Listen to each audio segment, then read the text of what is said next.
I think sometimes people underestimate us. I think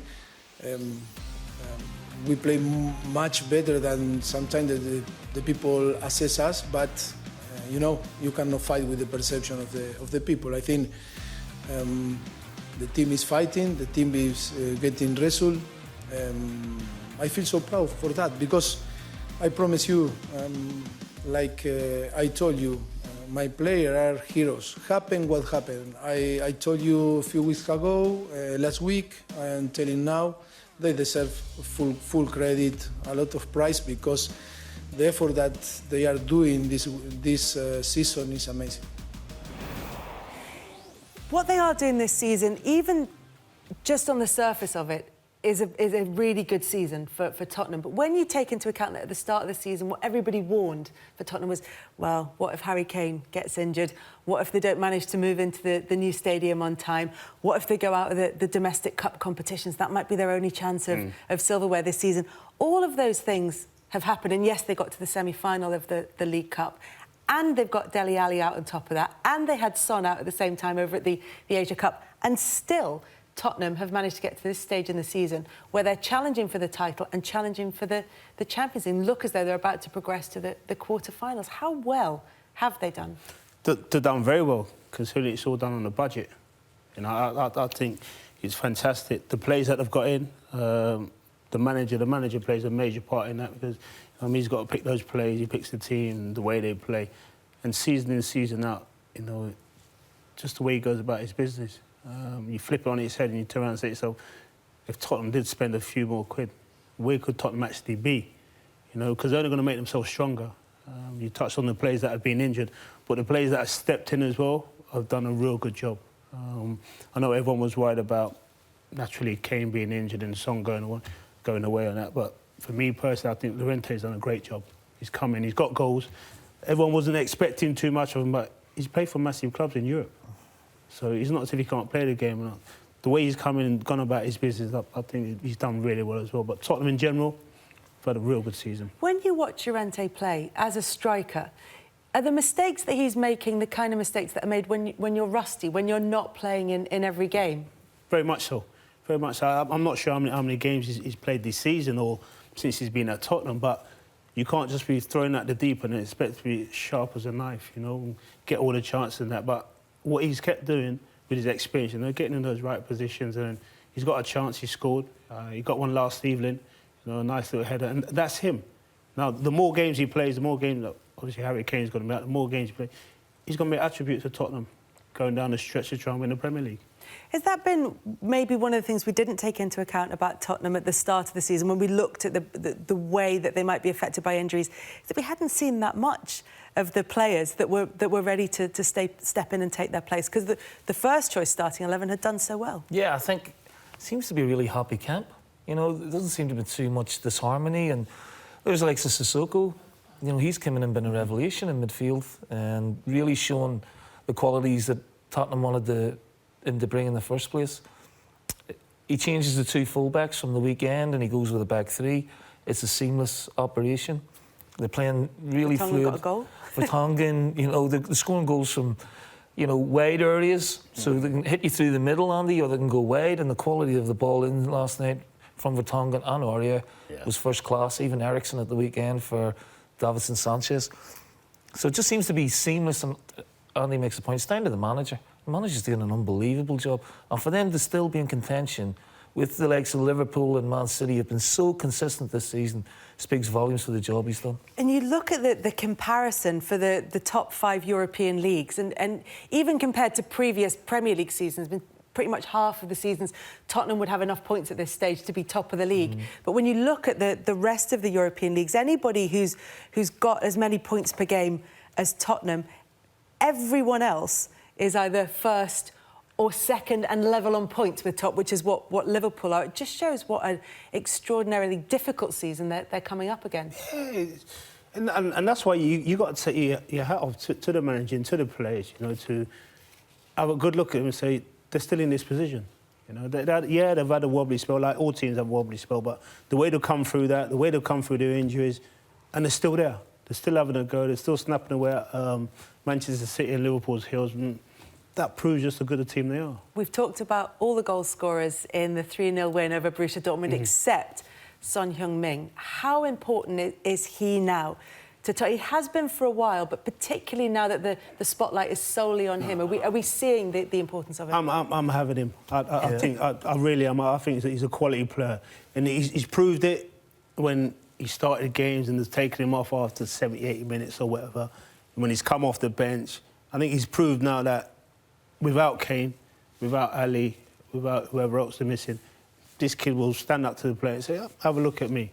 I mean, because I'll give you everything I've got and I'll produce for you. And he's done that. And like last evening, I thought he was fantastic. But I think all season, he's been like that for Tottenham. And he is the unsung hero because some of the goals he's got, his movement, he's got good pace, his first touch is good, he's prepared to have a run at people. He's real quality. And we have talked about him, as Andy was saying, but have we talked about him enough? Who's Son? Yeah. He's one of my favourite players in the Premier League. I love watching him play. He's absolutely dynamite, you know, over 5, 10, 15 yards. His pace is electric. His finishing's got a lot better on Andy now. But his movement, you know, even watching him live on Sunday at the game, he didn't have the greatest of games linking up the play, but he just kept going. He kept being a problem for Leicester. And even at the end, he had the fitness levels to run away from them and slot one in at the end. Starts the ball rolling again. He just looks like he's really happy, really enjoying his football. And he's been a huge asset for Tottenham this season, as I think he has been for the last couple of seasons, albeit probably overshadowed by the qualities of Eriksen, Keane and Dele Alli. When you said then about him being such a happy player, I wonder, we were talking about Mesut Ozil and the fact that his body language can sometimes be quite negative, and it can, you know, people sometimes underestimate his performances because he doesn't look like he's doing too much. Could the opposite be true of Son, in that he looks so happy and so delighted to be here that everybody's sort of underestimating him slightly, that it's almost like he looks like, not in terms of the way he plays, but he's got the attitude of a competition winger. He looks like he's, do you know what, I'm just delighted to be in the Premier League. So maybe we're not taking him seriously enough because of that. Yeah, if he had a bit more arrogance and swagger. I think teams need to take him seriously because he's a hell of a player. I think he's an assassin, you know, and he's always on the shoulder. He's always looking to get in behind. He's always in the box. And what he's good at, when he's in wide areas, he takes people on. And he's got an end product, whether it be a shot or a cutback. So he's got so many more aspects to his game that's improved over the last couple of years. And he looks like he's really enjoying his football. Yeah. I think the South Koreans are a really good type as well. They're very disciplined. You know, they've got a good way about them. I work with a couple at Celtic and they're a joy to work with. And he's very much in a similar vein, and he's absolute quality. And he's actually saying to himself, now, I've actually arrived. Yeah. I've arrived in the Premier League and I can hold my own. And now people are talking about me, how good I am in the Tottenham team, because he is. You know, before he went away for the Asia Cup, everyone's talking about how much we're going to miss Son because Harry Kane and a couple of years ago, no one would have been saying that. But now he's a massive player for Tottenham. If he gets injured, there's a problem. Yeah. You know, it's one of those ones now. There's a problem because who are you going to get to replace him? If you're Harry Kane, watching Tottenham perform as well as they are, and Son Heung-min in particular performing as well as he is, well, what do you think he'll be thinking? I'll be happy. I will be very, very happy because I'm turning around and saying to myself, right, the boys are still in it. You know, I'm going to be out for possibly 2 months or whatever it is.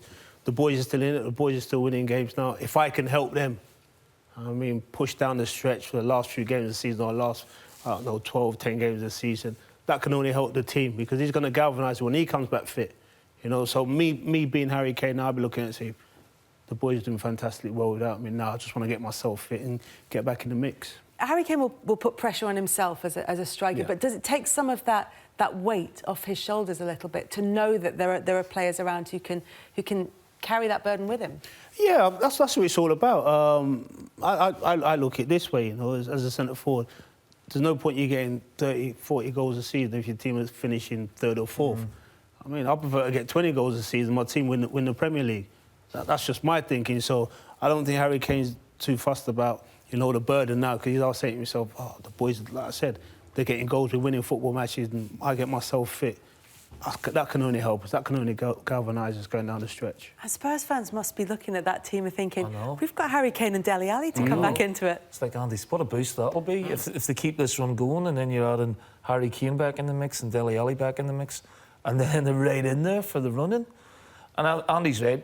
I don't think Harry's mindset will change. He'll be coming straight back into the thing going, right, boys, I'm here to score goals again and help us win games. When you look at how their season has panned out, they were criticised for going out of the FA Cup, for going out of the League Cup, yes, at the semi-final stage against Chelsea. And it was like, well, that was Tottenham's chance of silverware going. Could they... I mean, well, one, how serious is their league challenge? And two, how far could they go in the Champions League? It looks like they're going to the quarterfinals at least. Yeah, well, the league challenge is still very much alive. It's 4 or 5 points, you know, with, you know, 10, 11, 12 games to go. They're right in it, you know, if they can keep this momentum going. And certainly, as Andy would tell you, you know, you get into the quarterfinals, anyone can win it after that. They may get a favourable draw, get them into the semi-finals, and momentum can take you a long way when you're playing well. Anything's possible. Pochettino's too long in the tooth to believe the game against Dortmund's second leg's all over. But he'll be saying so. There's 1 foot in there.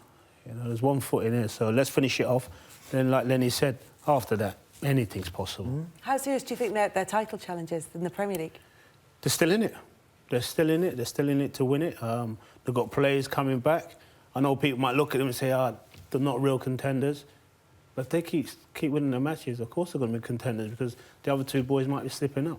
As you said, it all depends, especially when you get to the quarter-final stage, as to whether or not you get a favourable draw. But we've had a tweet in saying which English club will progress the furthest in the Champions League. I mean, all those kind of factors that you can't predict, if you take them out of the equation, which one do you think is best equipped? Me personally looking at it, I have to say Man City. You know, I think they've got a good draw against Schalke. Yeah. I'd expect Man City to overcome Schalke over the 2 legs, and then after that, as we said, if the draw is right, you know, Man City have certainly got the strength and depth, and obviously the manager's won it a couple of times with Barcelona. He knows how to get the one thing with Man City is what they don't have is what the likes of Man United and Liverpool have is the pedigree and the history and tradition. Right, OK, and I think that's important, Kelly. Yeah, as a Celtic player and a manager, you know about that, being the first British team to win the European Cup. So what does it bring? Well, you know, Man City are kind of like still, I wouldn't say they're the newbies, but they're very much still in the formative years of being in the Champions League, whereas these great clubs, your Juves, your Liverpools, your Man Uniteds, Real Madrids, your Barcelonas, your Bayern Munichs, they've done it for years. And if you look at the semi-finals over the last maybe 10, 12 years, you usually have 3 of the big guns in the semi-finals year in, year out. So, but why? But because it just the pedigree, I think. Happens.